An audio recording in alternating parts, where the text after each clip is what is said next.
बोले मेरे पुत्र मर जाएं और आप मुझे छोड़ देंगे तो मुझे नया बेटा भी पैदा हो सकता है। बोले तुझे भी काट दिया गया, मार दिया गया तो बोले तो मैं जहां भी जन्मूंगा, जहां भी मेरा जन्म होगा, क्योंकि भारत तो पुनर्जन्म पर विश्वास करता है, बोले मेरा पुनर्जन्म होगा तो वहां पर मुझे पुत्र फिर पैदा हो जाएगा। हो सकता मैं मनुष्य न बनूं, पशु बन जाऊं, पक्षी बन जाऊं, जो भी बनूंगा, लेकिन संतान जरूर मुझे पैदा हो जाएगी। लेकिन समस्या यह है कि ये धर्म वापस मिलेगा कि नहीं मिलेगा इसकी कोई गारंटी नहीं। इसलिए मैं अपने पुत्रों का बलिदान करने को तैयार हूं, लेकिन धर्म का बलिदान करने को तैयार नहीं हूं।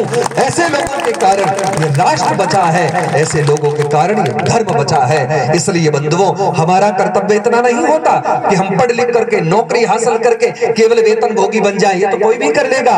एक चोर चोरी करके भी अपने आप को समृद्ध समझता है, एक अमल और डोडा बेचने वाला भी शॉर्टकट रास्ता लेकर के अमीर होने की तैयारी करता है, लेकिन वस्तुतः वह ठीक नहीं है। ठीक वही है कि आपके पुरुषार्थ से आप कुछ ऐसा कार्य करें कि आने वाला समय आपको अपना आदर्श मान ले, ऐसा कार्य अवश्य करें।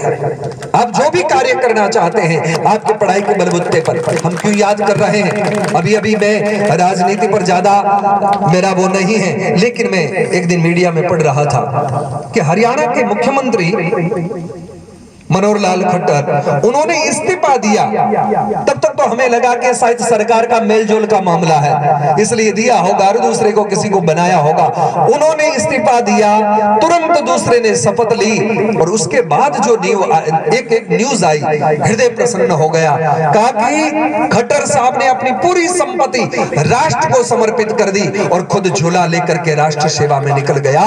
ऐसे लोगों की आवश्यकता है इस देश को।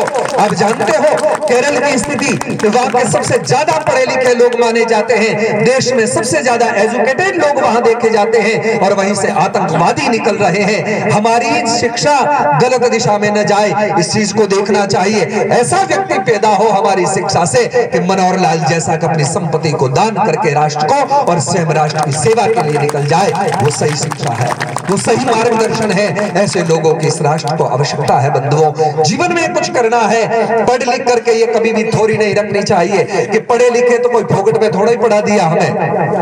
हमने फीस दी तब जाकर के हमारे गुरुजी ने हमको पढ़ाया, पैसों से पढ़ाई होती है। आप ऐसा कह सकते हैं, सोच सकते हैं, लेकिन वस्तुतः ऐसा होता नहीं है। तो आप कहोगे कैसे होता है? पढ़ाई केवल कृपा से आती है। पढ़ा लिखा आदमी जब ही हो सकता है जब आशीर्वाद स्वरूप में परमात्मा का प्रसाद